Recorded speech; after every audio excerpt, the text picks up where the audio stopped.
for me, the term hack doesn't mean you're trying to like find a workaround. It means you're removing a barrier that's stopping you from doing it. Right? And my habits are the same thing. It's something that's helping me continue to do it, not a way to like do okay, right? It's like I'm doing a good job, but this is going to keep me doing a good job.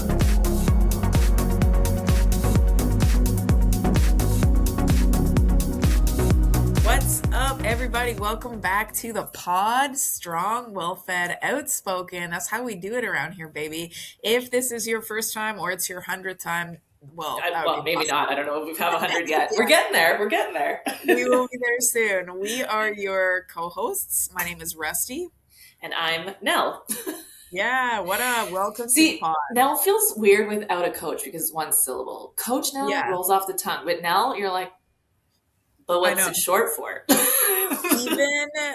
Even though we're friends, in my phone, I have you as Coach Nell. Right. I feel like when I talk, even like to Steph, I'm like, when I say Nell, it just doesn't, I'm always like, so Coach Nell, and he said to me the other day, he's like, you don't have to say that. I know who she is. I'm like, but I do. But you know, it's funny because Zach refers to you as Coach Frizzle. He never says Rusty. And then he's like, yeah, Coach Frizzle. Like, we could use names here, but it's fine. Honestly, it's just so interesting how it works. It's like our version of the like MD. Yeah, it's true. And like, I'm a nickname person through and through. Like, I don't care what your name is. I'm assigning you something. Literally, yeah. And it's fully like out of love. I'm never doing it in a defensive way for sure. Totally. I remember we were talking before about how you have it for even like your siblings. Yeah. What are real names? We don't know them. Yeah, exactly. If you guys are watching, my crusty little dog is off to the corner. Her name is Pebbles, but I have nicknamed her so hard that she responds to potato and pork chop as well. That's amazing. I feel like if you don't have like, with all of our animals, they have their name. I never call them their name. No. It's always. Did you notice how mine are all food? Because I'm well fed. That's awesome. Actually, yeah, no, I just thought about that. Yeah, no, we never, at least for me, I've never stick to the name that like, and it's funny because I spend so much time thinking about what name I want to give them. And then it just organically turns into something else. Yeah. Okay, but here's a question for you, because I just want people to get to know us on like a spiritual, deep level. Yeah. Do you use Steph's name when you talk to him? Like when you need to get his attention, do you say, hey, Steph, or do you call him something else? Because my husband, it weirds me out when he says my name because he says it so few and far between. Yeah, fair enough. I rarely use Steph's full name. I'm always calling him like a nickname. I mean, I guess Steph is a shortened version, right? It is. But even actually, I don't know if I've ever said, maybe like when we've really gotten in an argument, I'll be like, Stefan. Like, I think for me, his name is just Steph. Yeah. And if I'm like really trying to get his attention, no, I will literally be like, babe, Tubs, love, and then I like get louder with it, and then I'm like, Steph, like it's like extreme for me to have to use his name. It's true. Yeah. So then follow up on that with clients. Do you say their names certain ways in your head? Obviously, we're using your names. If you work with us, we're using your names because we love you. But like when I'm like preparing to check in with you, I will like sing your name in my head or like some weird version of something. Wait, so like if you were doing like a check-in with me, you'd be like Rusty. Like, I'd be like, Rusty, what? And then I'll do the check-in. Hey girl, what's up? Yeah. No, I definitely do that. And sometimes I actually start with it when I like Yeah, I'll be like singing their name. I'm like, Laura, what's up? Yeah, 100%. It's odd though with the question you asked before. Steph will use my name, like he will say Rusty more than I will say Steph. And when he does, it always makes me feel not loved. You're like hesitant. Like, why do you hate me? Yeah. Even when we're out in public, like he'll be like Rusty and I'll call like from far away. He always says to me, he's like, well, like if I just yell out like babe or love, so many other people are going to look. I'm like, so when you yell out Rusty, I'm like, I'm not going to answer you. Like, this is weird. Things that about your spouse that give you the ick. Yeah. We should do a whole episode. Don't use my name. Oh man, that's awesome. So you guys don't do that, or you do that?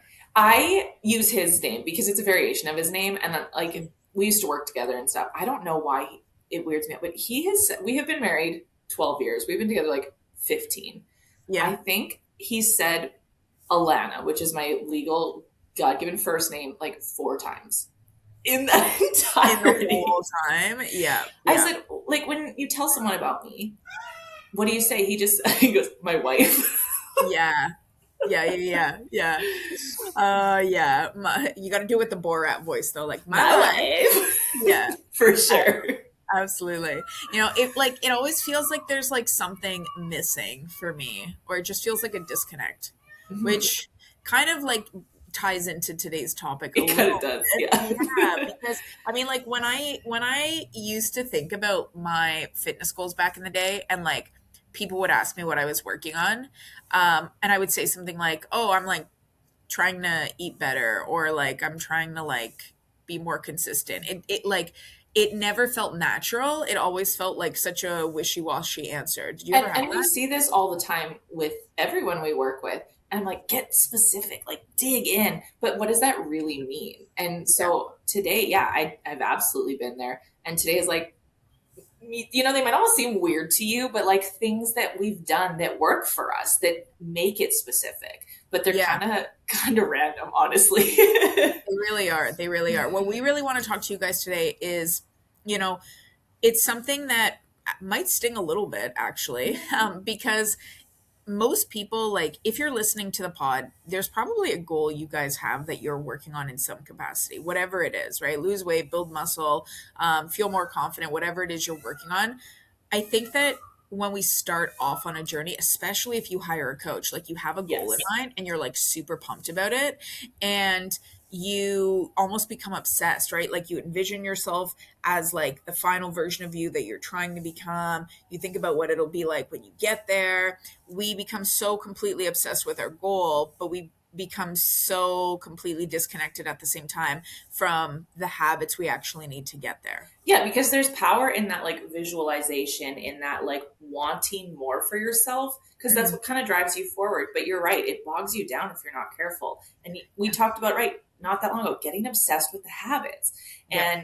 and finding those things that you're like, yes, I want to do this every single day. I Mhm. like doing this every single day. Yeah. That's what's going to continue to push you forward versus I'm going to have abs in 2027 or whatever, right? Like, not that Absolutely. there's anything wrong with a goal like that. I mean, that's kind of, No, because I'm it's not going to have exciting. abs for a long time. So I've been thinking about Yeah. it. But it's the stuff in between, right? And it's good to have those long term goals, but you need those short little things you can do all the time. The 1% better. We've said it over and over again.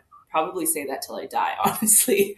Yeah. But and like it makes sense because goals are exciting, right? Yes. Like I said before, like if somebody used to ask me like what it was I was working on and I was to name a habit, like, oh, I'm trying to eat better or be more consistent, it first of all it sounds boring. Like I always sounded like, oh, this doesn't really sound like super exciting to say, but I also felt like there was something missing, and I think that's because for a lot of people there's actually no clarity, or there's not enough clarity behind their habits. Like it's one thing to like have a habit, but like what does it actually mean to say like, okay, like I want to lose weight, so I need to improve my eating habits, I need to eat better. Okay, but like what is eating better? Yeah, Like, because I need the validation and the vote for my own confidence of I have mhm. checked that box. And how do you know if you're checking that box when it's sort of vague or Yeah. open-ended, right? So how do you Yep. make it specific enough that you can go, I did that, proud of myself? Yes. Yeah, totally. Because we want to have really big, or we want to have really clear definitions on what the habits are that we need in order to get us to the goal. Because everybody thinks like my goals determine my results, but they don't. It's your habits that do. And so if you're like constantly obsessed with the excitement, aka with the outcome, but not the actual process to get there, you kind of always feel like you're chasing something that like maybe never sticks. Hmm. Yeah, and Like, like I do this all the time outside of fitness. It wasn't until mhm. you said it where I'm like, actually, yeah, like I get so pumped for Christmas. Like I'm gonna Yeah. wake up just to see all the gifts Santa brought. Yep. It's the lead Yeah. up and like the looking forward to it. It's not that actual moment when it happens Yeah. that's like, yes, I love this. It's that wanting it. Yes, absolutely, absolutely. The building up it to anything, right? It's like the build up to your birthday. It's Hmm. even in my opinion, it's like the build up to Halloween. Like it's buying the candy ahead of time. It's watching the scary movies. It's like putting out the decor in your house. And if you haven't figured this out by now, Halloween, Christmas. Like, tell us what your favorite holiday is here. Yeah.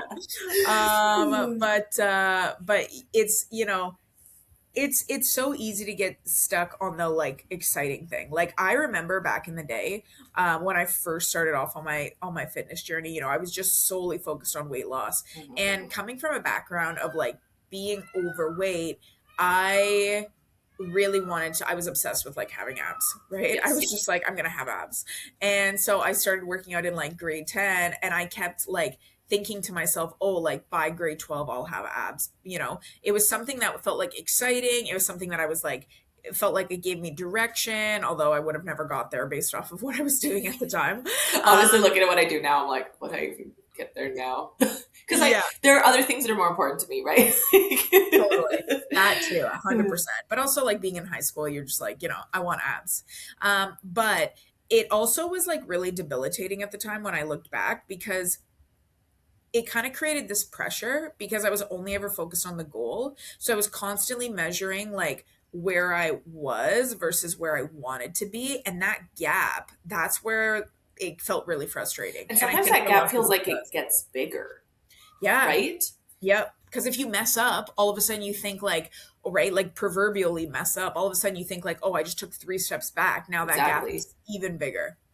And for most people, right, when you're only think about this, you guys, like when you are only focused on the goal, you forget to appreciate where it is you are now. And again, that gap is where the frustration lives, because it usually comes out in things like, I'm not there yet. I should be further along. Why isn't this working? So then, and I know I did this, I tried to like speed things up, right? I got to the point where I was like, oh, well, I'll just work out. I'll run extra long. I'll do more more crunches, because that's what I thought would get me abs at the time, right?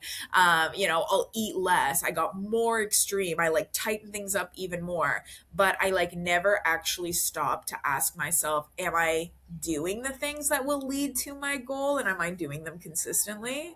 You know, I kept thinking like I have to rise to my goals, like rise to the occasion. But I realized like by only ever focusing on my goals or rising to my goals, I was falling to my habits. Yeah. Yeah, so, someone I know, his favorite quote is, he goes, "You're stepping over $100 bills to pick up pennies." Yeah, man. Right? That's so powerful. It is, because we have this like big picture mindset, but it's all the little things along the way that actually get us there. And like, you know, you talk to anybody who's like successful, you talk to like, you know, a super successful band, everybody just thinks like, oh, I want to be a rock star, you know, or I want to be the CEO of my company. But you forget that in order to become the rock star, it means playing a lot of gigs for free. It means like blistered fingers. It means missing out on social events. You know, to become the CEO of a company and make a shit ton of money, you know, it means wearing suits possibly all the time, men or women, right? It means like working 60-hour work weeks, longer than that probably, like having no social life. So it's like, it's not just about where it is you want to go, but it's about recognizing the habits that you need to get there. And are these habits actually habits that I'm willing to fall in love with? Yeah, because you guys might be, you know, following us on social media and looking at us and going, well, I want to look like that, or I want to have that capacity. And the reality is, we didn't always have that option. We didn't look like this. We didn't act like this. We didn't have these habits. That took time, effort, and commitment. And so even the habits you're going to hear today maybe weren't what I was working on back then. All of those things led to these habits today. So if you're hearing this and you're like, I don't know if that would work for me, it doesn't have to. You're allowed to make your own habits. Yes, exactly. So that is honestly like the huge thing. And it's the thing like most people don't post about, because like when we look at habits, we'll talk about them from like a few different perspectives, but like most people think about like the generic habits, right? Like drinking water, hitting my steps, eating enough protein, going to bed on time. Like none of that is sexy, No. right? No. It's really not. And like, if someone's out there trying to make it sexy, I'm like, Yeah. It's like cute, and you like know it has to happen, but it's not sexy, but yet it's the real work. True. And it's easy to skip these things because they're not sexy and because people underestimate them. You think like, oh, drinking more water isn't going to make that much of a difference. No, But you like, barely roll into work and be like, guess who got 8 hours? yes, right? That would be awesome. If somebody came into the gym like that, I would be so lit up for them because I know how Let's good that go. feels. Exactly. Yeah, yeah. And so like, the habits that we tend to think of are not actually what we want to talk about today. Because Nell and I were both talking back and forth about, okay, so if we think back on our journey, like what our goals were, where I wanted to be, I realized at one point or another, again, like, all right, the end goal is cool, but like the middle ground is actually where all the work is. It's where all the results happen. And it's where So I'm living. It's where I'm living yes, right now. it's right now. It's being present in the moment. So, like, what is it that I can fall in love with to make the now more fun? And then naturally, by falling in love with it, the habits are going to be easier for me to do. And these are not going to be habits like you guys are expecting to hear. No, and truly these habits, like I used these habits when I was losing weight. I used these habits when I was building muscle. I'm using these habits while I build another human because I'm not building a lot of other things right now. Right. Yeah. And Yeah. so these habits are not necessarily tied to the end goal. It's about being in this like very moment and loving yourself well and doing things that bring you joy. And honestly, they fill up my cup, but I think they fill up other cups too. And I think that's Definitely. important because that's where a lot of us go, I can't do it because I have to do this for everyone else. Yep. Yep, absolutely. And like the cool thing with these habits is that like you guys can literally apply them to any goal that you're working on, whether it's like a consistency perspective, it is like weight loss focus, it's eating better, whatever it might be, right? So like one Hang on, one pull up big my one. list here because we Yeah. got chatting and now I have to find it. Yeah, There we go. We're good.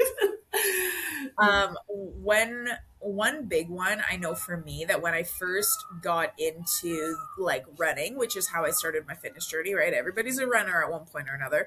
But when I was first running, part of what made the habit of continually doing it fun for me was I'm a very competitive person.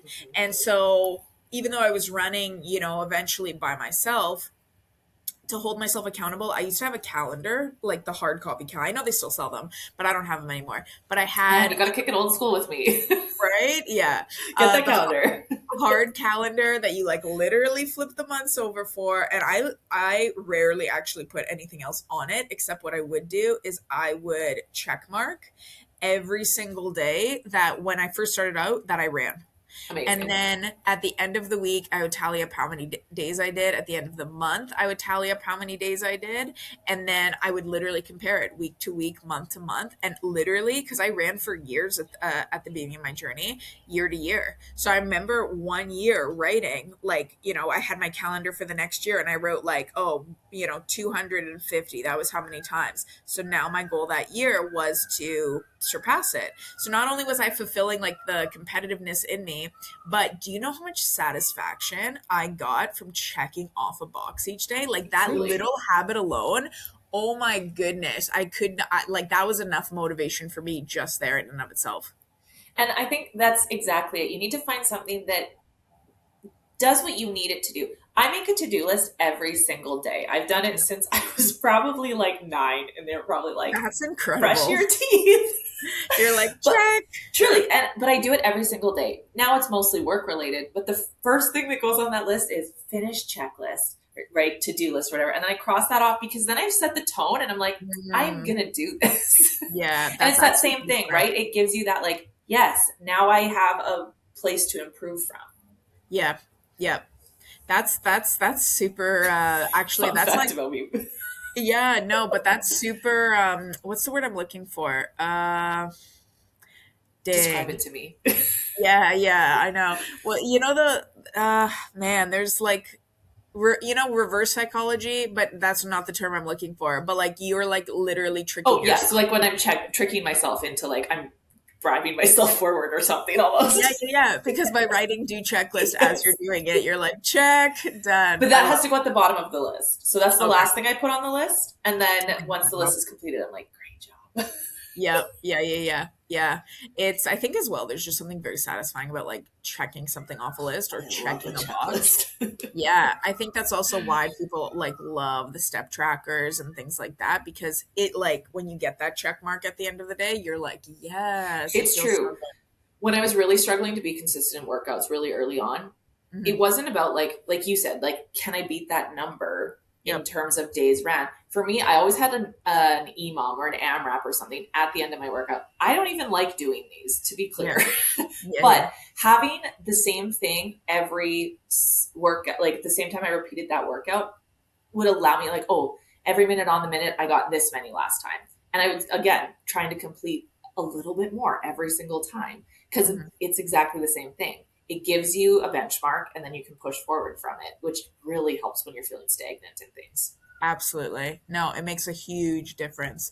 And that's the thing, like with the consistency aspect from a workout perspective, finding some way to like motivate yourself, finding some type of habit that allows you to, I think, feel successful. Because I also want to say like falling in love with your habits doesn't actually mean you're excited every day. No, But not at all. yeah, right. But it means you kind of like you start asking yourself, can I do this again tomorrow? Not like, Yeah. is this enough or am I excited? But can I do this again tomorrow? Can I repeat it? Because that's the game, right? It's the game is about repetition. It's not about intensity or perfection. Yeah, and Um, like the term, we've been talking about hacks with our team and stuff. For me, the term hack doesn't mean you're trying to like find a workaround. It means you're yeah, removing a barrier that's stopping you from doing it. yeah, Right. And my habits are the same thing. It's something that's helping me continue to do it, not a mm, way to like do okay. Right. It's like yeah. I'm doing a good job, but this is going to keep me doing a good job. Yes, absolutely. I know for me, another habit I honestly started falling in love with was doing my workouts first thing in the morning, Mm. because it got so frustrating for me, like to feel like I was always trying to squeeze my workouts in. So at the beginning, like honestly, guys, I wasn't necessarily again excited or in love with like lifting weights every day at the beginning. Like I was sore I'm for like, still not, if we're being honest. yeah, I know. You're always, Rusty loves a good workout. She yeah, does in her I get it. soul, but I'm still not there. And right, and that's the whole thing. Again, it's not about it, like excitement or being in love with every single thing that you do. It's about being able to say, I'm going to keep doing this. And so for me, I got really frustrated, and it made me more miserable with my journey, knowing that every day felt frustrating, trying to fit in my workout. And so I realized that a habit that I fell in love with was working out first thing in the morning, because that became a way that I could literally check the box early. I could get it done. And at the beginning, was I actually in love with waking up first thing in the morning? No, but I was in love with how good it felt to know that I got my workout done. And the rest of the day, that was like something that was off of my back, so to speak, like one less thing that I had to think about fitting in on workout days. Yeah, because if you're constantly just thinking about it and it's never happening, it's just adding stress to your plate and not benefiting you. Yeah. Right. Yeah. And so actually on my list is a walk every single day, rain, Mhm. shine, minus 40. It doesn't matter, because there were days where I wasn't getting to the gym Yeah. because it was so cold I couldn't get there, or Yeah. my health was so poorly that I didn't want to even get out of bed. I'm like exhausted laying on the floor. And I shifted away from this, like, it has to be a workout every single day. And I made the goal something that had more achievable parameters. Then it became something I could do every day. And then I bought Mhm. a walking pad and I made it more accessible. It Yep. doesn't have to be a 30, 50 hour long walk. It could be 10 minutes. It could Yeah. be doing something, stopping it, getting some steps, and then going right back. That counts as my walk. And when I shifted that perspective, it made it a habit. It made it something I could do over and over again.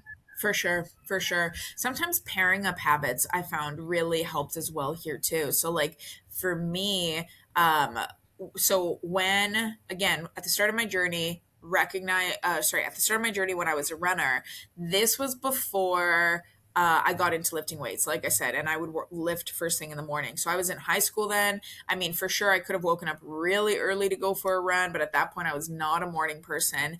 However, one thing I always loved doing is coming home after school, and I would always love watching an episode of my show. Now, sitting in front of the TV, watching that, then trying to find the motivation to get up and go for a run wasn't happening. So what did I do? I got a treadmill, I put it in front of the TV, and my habit still stayed. The thing that I loved was watching TV, and now I did it while running. And I did genuinely love running at the time, but stacking those two things together worked in not only I was doing what I wanted to do, I was doing what I knew I needed to do in order to get me towards a goal that I had. And again, it made me more like efficient with my time. Mm-hmm. Yeah, removing that barrier. I just saw TikTok the other day. It was a woman fully like with jacket, suit jacket, pants, high heels, standing in front of her oven. She's like, I got to do it right now, or otherwise I will sit on the couch and it won't get done. I was like, honestly though, been there. Yes, 100% been there. Respect. That's amazing. I remember I was commuting for work, and it was about a 20-minute, 30-minute drive. And by the time I got home, I wouldn't do anything. But if I went grocery shopping in the town that I worked in and then drove it 20 minutes home, I would put the groceries away. Right? Yeah. It's, again, stacking those habits. Yeah, definitely. The habit stacking makes a big difference. Those were a couple, honestly, when I really think back to first getting started with my journey, building that consistency based off just my first goals alone. Those were probably the ones from a workout perspective that like stuck the most for me. A couple other little things. Like I was talking to a girlfriend here the other day about running, and we were talking about how painful it is when you're on a treadmill just staring at the time. But for me, I wouldn't like putting a towel over top. There was something about it that like, I don't know, I guess it's just part of I don't want to be lied to. I don't know. It just like bothered me as well. Like I'm so sensory that like seeing the towel there, like it just towels don't go there. Yeah. Yes. So probably that's probably what it was. That's what it would be for me for sure. So I used to track my length by workout songs. Mm-hmm. And so like a habit I loved was actually putting together like a stellar playlist. And I would do this even outside, instead of looking at the clock or like hearing, that feedback of like 1 kilometer or whatever, I would turn all of that off and I would just go based off songs. I'm like, okay, it's been like 3 songs and it's been like 4 songs. And I would try and guess roughly how long that would be. Yeah. And then when I'd start to get tired and be like, okay, like no more, I'd be like 1 more song. And I love music so much that would be the motivation for me. And I honestly fell in love with tracking my workouts that way. I love that. I honestly, a fire playlist will make or break for me. But yes, like, I don't know if you guys, if you're not a runner, there's a style of running called fartlek. I don't know if I'm saying that right. What? Probably not. Yeah, it's called fartlek running. But it's kind of that concept where you do sprint intervals, but instead of it being like 30 seconds, it's literally like this point to this point. So I started doing that with like houses that were decorated for Halloween or the lampposts on the trail, so that it stopped being this like, you have to keep going and you can hear that countdown. It became fun again. And I think a lot of these are about fun. And you mentioned earlier, like efficient, right? Yeah. If watching the show while running. One thing that I do to be really, really efficient is closing shift. I have supervised so many closing shifts in my life. Oh, I thought you said close a chip. I was like, what? Closing shift. Yeah, my mic's a little further away. That's why.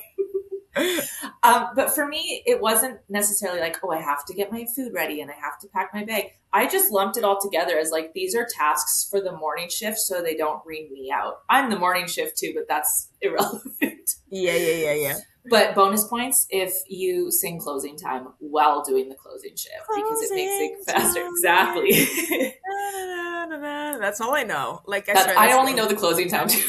Yeah. But it makes it so much easier and it can be whatever you want, right? For me, it was filling my water bottles. It's putting the load of dishes in the dishwasher and keeping the counters clean. It really had nothing to do with what I was going to eat or how I was going to get to the gym. But when I woke up and the kitchen wasn't a disaster, I didn't have that distraction and I didn't have to go, oh, I should do that first. And then 2 hours later, I'm like, oh, I don't have much time to get to the gym. I would go to the gym right away because I didn't have that distraction. Because if you know anything about me, squirrel brain. yeah, same girl, same. Which actually, by the way, it took me like a second to catch on to this later, but did you say my favorite holiday was Halloween? No, I just said you can tell the difference between us because I would default to Christmas and you would default to Halloween. No, I was only using Halloween as an example Because because I'd we already already talked got about Christmas. Christmas. Yeah, no. It took me a second afterwards as we were talking. I was thinking about it. I was like, wait, like, no. Just to clear the record straight, Christmas is my favorite Yeah, holidays, you guys. I love all holidays. Lies. Okay, you can have Halloween then. I don't want it. I want Christmas. Yeah. Oh, Let me I love Halloween share. too. It's so Yes. fun. But Christmas is number one for me too. Yeah, Absolutely. Christmas is big enough. I think we The can best. share it. Yeah, okay, fine. Sorry, okay, yeah. No. The making it fun again, I think, is like such a huge habit in and of itself. And this is why we really push you guys to think about ways or think about things that you can do with your training that are outside the box. Listen, you guys, I know for the last like 15 years, maybe even longer, the fitness industry, the health industry has pushed at you this idea of like, this is what's optimal. This is what you have to do. Like, follow the same workouts, follow this plan, or you're not going to make more progress. You know what's going to kill your progress faster than any of those things? Doing something you don't like to the point that now you're no longer doing it. Mm-hmm. I hate the word optimal, especially when it comes to like form and stuff. I'm like, I don't know if this is good. I'm like, are you doing it? Is it painful? No, that's good. Right? Your body will guide you. Like, this optimal setup is, I don't like it because it stops people from trying. It stops people from having fun, exploring their movement, exploring their time and space in the gym. Oh, I don't know that piece of equipment. Cool. Get on and be Bambi on it. That's fun. Yeah, absolutely. It's, you know, when we talk about the fact that like in order to get to your goals, you need to fall in love with your habits. You need to become obsessed with your habits. Nobody is going to become obsessed with anything that feels like misery all the time. And again, your habits won't feel exciting every single day, but they will still feel repeatable because there's a sense of enjoyment that can be different from excitement. Mm-hmm. Right? There can be an enjoyment in the process without you feeling like, all the time, right? Because like, that's not real. Nobody feels that way all the time. Not. And if they do, they're putting on a front for sure. Oh yeah, 100%. So, you know, those were a few things that, like, from a fitness perspective, at least for me, from like nutrition, you guys know I talk a lot about being like a binge eater, having that issue, like having an issue with food in that sense of overconsumption, finishing my plate. So honestly, one habit I started falling in love with was intentionally leaving a few bites behind. It's insane how much power I started, or how much more empowered I felt literally leaving one bite of food behind. That's how it would start with me. I would just challenge myself in the sense of, okay, can I not, and it wouldn't be like broccoli, okay, because that's easy to do, but it would literally be like, can I leave this one potato? Can I leave this one bite of steak? Can I leave whatever it was, even though it was meal prep or whatever? The idea here was just, if I've been doing something for so long and I'm trying to change that, sometimes the best way to do that is literally by doing the opposite. So I fell in love with, can I leave one bite behind? And then as I did that and I started to become aware of that, it actually helped me start to become aware of, you know what, I'm good 3 bites ago. 4 bites ago, 5 bites ago. It's really hard to go from a place of like finish your plate to thinking that you will listen to yourself when you're 80% full, and 80% full looks like still having a quarter of your plate left. Yeah. That's unrealistic. So you know what? My only goal right now is, can I leave one bite behind? And that was so empowering. It was unbelievable. I think, yeah, along the same lines, for me, I implemented a water first, coffee second rule because let's be real, am I going to give up coffee? No. Nah. Do you know how many times I've said, okay, I'm going to quit coffee, or you don't need this, and was ever successful in it? No. If you, some of our longtime listeners, you know, you're constantly tagging me in coffee memes on socials, but water first, coffee second meant I could still have what I wanted, but I, again, was taking away the control it had, taking away the power that it had over me, and allowing it to still happen, right? And feeling empowered in the decision. And then bonus points, I'm better hydrated. Yeah, totally. Speaking of the decision making, you know, that was so hard at the beginning of the journey, because it's so easy to overthink things. It's so easy to still be fighting with yourself, what you should do versus what you want to do, old habits versus the new habits you're trying to create. And so for me, I really fell in love with meal prep for this reason, because I was able to understand if I leave my meal prep to the last minute, if I get to a point where it's like, okay, I'm trying to figure out what to eat the like at the time of the meal or the day of, I knew that so many other things were likely going to influence that because I kept failing anyways, right? I kept being unsuccessful anyways. My mood, my emotions, the fact that I was overly hungry, I didn't have the time, So for me, I fell in love with meal prepping because I realized this is going to take me out of the mindset of having to think about what to eat when hunger actually hits or day of, when I'm stressed, when I'm running around, when I'm working. It actually felt like I was doing myself a favor. It was, again, taking something off of my mind. It was thinking of my future self in the sense of I'm actually helping my future self save time. I'm helping my future self save energy. And I'm also helping my future self with the goals that I want to achieve because I'm taking temptation off of the table.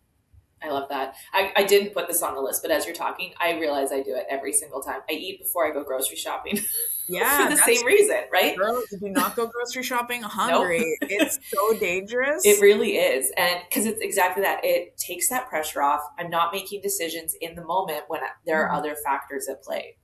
Mm-hmm. Yep, definitely. Another big one that I really started to do, and again, this kind of comes back to like my competitive side, was when I just started realizing like, yeah, I'm eating a lot of the same foods. Yeah, we over have and a over. couple on our list that are similar. Yeah, like especially protein, because it's one thing to go from, so first of all, I just started to fall in love with like, can I actually hit my protein target? Can I actually eat protein 3 times a day? How many veggies can I have in a day? Like I would literally, before even like calorie counting or macro counting was a thing, that is what I would do. That is how I would track. Like how many times can I have protein? How many vegetables can I have in a day? How many different veggies can I have in a day? But then I elevated that to be like, okay, I realize I'm eating like chicken and yogurt and cottage cheese and eggs all the time. Yeah. So then I started to challenge myself in terms of how many different protein sources can I have in one day? And that became really cool and fun. And I also started to make these like, I guess girl dinners or girl meals before it was actually like a term, because I'd have like a little bit of chicken, a little bit of egg, like a little bit of steak. So I would start to It's shocking to me the number of people who kind of, I blow their minds and I'm like, you can have like 2 kinds of something meat else. in your meal. Yeah, or yeah, that too. Like Right? they're like, "Wait, what? I got to get 30 grams of chicken." It's like, well, no, you could do You like can have 10 grams of shrimp, salmon. steak, And, yeah.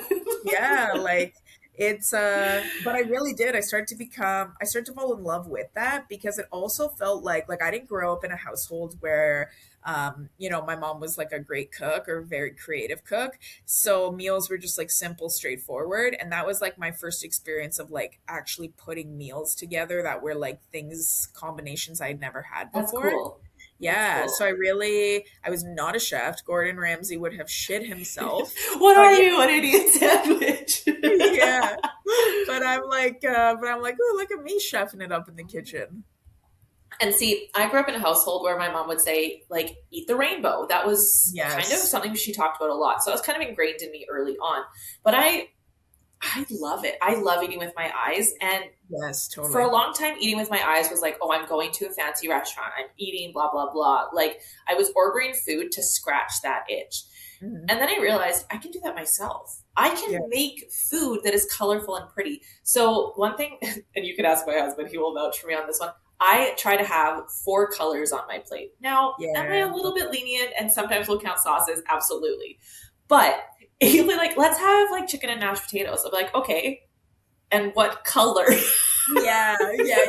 Because I know. Do you ever look at a plate and I'm like, wow, this is a very gray looking dish Yes, today. sad beige plate. Yeah, I'm like Stefan always says different shades of brown, and I'm like, that Yes. sounds so disgusting. It's true. Like, It's true. So I always try to have 4 colors in a meal, and it's pretty. I don't have to work too hard at it now, yep, but I'll still catch myself and I'll go, you haven't eaten a lot of color today. Because yep, it's not like, oh, you have to eat vegetables or you have to eat protein. It opens up the door to have more fun with it. And by doing that, you're bringing in a lot more like micronutrients. definitely. Oh Because I yeah. think we get caught up on the macros, right? Mhm.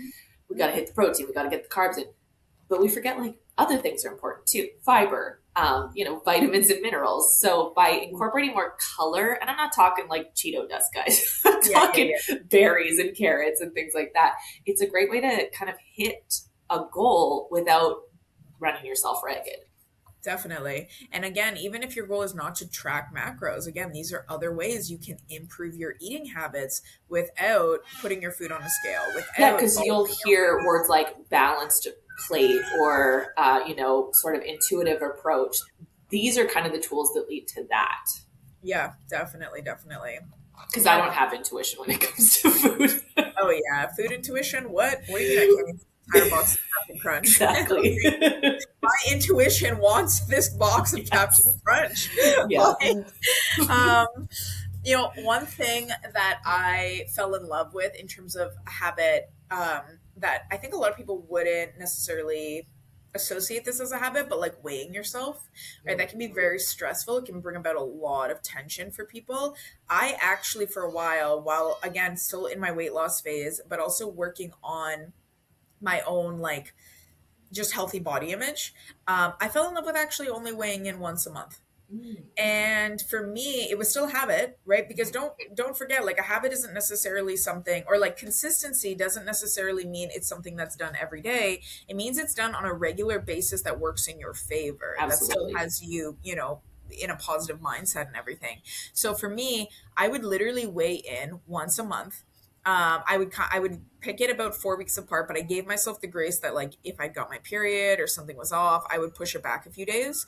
But it allowed me to have like a huge gap in between. So like, if something didn't go to plan, if I had lived in the moment instead of following my plan on a weekend, I wasn't worried about weighing in on Monday. I knew that the course of a day, a meal, a couple days over a month was not going to take away from the progress that I saw the next month. It gave me so much more freedom between weigh-ins. I actually found myself looking forward to things and almost like more motivated to stick to my plan than before, because I didn't have that stress. And I honestly did that for, like, I want to say like a year.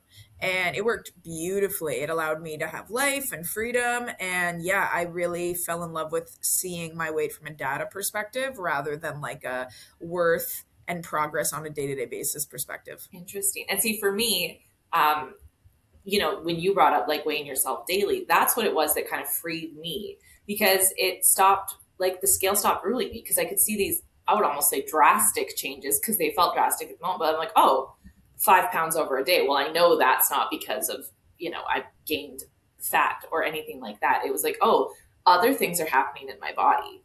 My muscles are working. I ate a lot of food. And for me, that was really exciting to see, because it no longer was like a week to week and a 5 pound difference, or, a week to week and I was down 0.2 pounds. Cause I didn't really comprehend, like, I guess maybe how the body worked at that point. Yeah. Yeah. Cause I was very successful in my weight loss, and I knew the scale would fluctuate, but I didn't realize how drastically it would fluctuate for me personally. Yeah. Yeah, absolutely. Absolutely. Those are honestly like the biggest ones that stood out to me when I was thinking about my, like, journey and how I got started. And a lot of you guys might think, well, what are your habits that you're in love with now? But if I'm being real with you, a lot of them are the same. Like, I still am in love with working out first thing in the morning. I still am in love with with having multiple different sources of protein and vegetables throughout the day. I'm still in love with intentionally leaving food behind. I might weigh myself more regularly than once a month right now, but I'm still in love with weighing myself. Now it just looks like weighing myself on my terms rather than the pressure of, oh, it has to be this day, this time, whatever it is. So see how those habits, like, they might change a little bit, but they're still at their core the same thing all these years later, because that's the whole point of habits. Are they things that you can do again tomorrow and the next day and the next day? Absolutely. One we didn't talk about, but we had chatted back and forth a little bit, is like when you're actually in the gym space, right? Because you're going to have tough workouts. You're going to have things that are going to challenge you. You're not always going to feel top notch. So one of my habits, and I do this all the time, like, it's like a running dialogue. I don't know if I work out without it, is to create the backstory for what I'm doing that day. And I'm talking like, out of pocket, like comic book stuff. Yeah. Like there's going to be a disaster and I'm the only person, like I'm going to go in the parking lot and there's going to be like Grey's Anatomy, a plane is going to crash into this building. It is live. There's going to be 72 victims and I'm the only person who can help them. I have to lift this plane off these people to save them, which is obviously never going to happen, but I do it all the time. Yeah. Again, it's not my body that limits me, it's my brain. I tap out before 100%. I need to tap out. 100%. And so that's my workaround for that.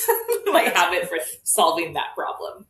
Yeah, I'm going to seem like a horrible person now because Nell and I talked about this and we talked about the like making stuff up mentality and how that's a habit you fall in love with. Nell's is based off of like saving other people. But if we go back and we listen to season 1, I had a very selfish backstory at the time. Okay, fair. So I'll tell it after. When I think about like whenever my stuff was making stuff up, it was like I'm like on the like Olympic team and I like gotta like win gold. I'm like, it's all about me, like me being the best, me like winning number 1. Like honestly, I remember in high school again when I really wanted those abs, I was just like, because at the time we didn't do it, but we were talking about like a grade 12 grad trip to like Mexico, like a you know, an all-inclusive, and I was just like, oh, I want to like have abs on the beach. And like, you know, it sounds so vain. I don't give a shit. Listen, I'm still pretty vain, honestly. And I think that's actually taken me pretty far in life. Sometimes it can work in your favor. Yeah. And like, it gave me a sense of, I think, confidence at times that I really needed. And like with my background, you know, I was bullied so much. I was made fun of so much that I was just like, I'm going to like, everyone's going to be like shocked when they see me with abs. So you get the Mother Teresa card over there. Just today. Yeah. The making shit up. Wow. I love that. Because if you go back to season 1, gamifying your workouts, my current backstory, because Rusty, I was still working with Rusty as a coach. I had hired her as my coach still at that point. She had assigned me cardio for the first time in like 3 years. And I had some thoughts. But at the time I was deep in rehearsals for a show. And so the cardio was necessary. It was relevant. But my backstory then was I was going to know whatever artist I was listening to. I knew their entire discography, and their entire tour bus was like, they were going to, I don't know, whatever. Their backup singers weren't going to be there. And I was going to take the show for them. I was going to be on stage. I was going to be there. So I'm selfish too. Don't even worry. I definitely had the like music mentality. Yeah, like I'm gonna be like on So You Think You Can Dance. Oh yeah, I'm gonna be America's Next Idol or something, top model. I don't know. Yeah, 100%. Yo, imagining yourself as like the hero character, even if it's not like hero in terms of saving people, is like so motivating. Absolutely. Be your biggest fan. And 100%. I actually had this on my list. I think we're almost an hour, so I'll throw it in there. But one of the habits I have now, because the gym was a very intimidating space for me, was I'm not going to leave until I've made someone else feel good. Because I don't want people to feel that way. And I'm making up a killer backstory for me and probably the people around me. I'm like, oh, Susie over there bench pressing. I'll bet she can bench press 4 men. But I'll tell you, I'm like, man, I saw you lifting heavy today. Nice work. And then I'll take off or whatever. Because I want people to feel good at the gym. Like, so often, maybe you're listening to this and you're like, I'm scared to go to the gym. I don't ever want anyone to feel that way around me. Yeah.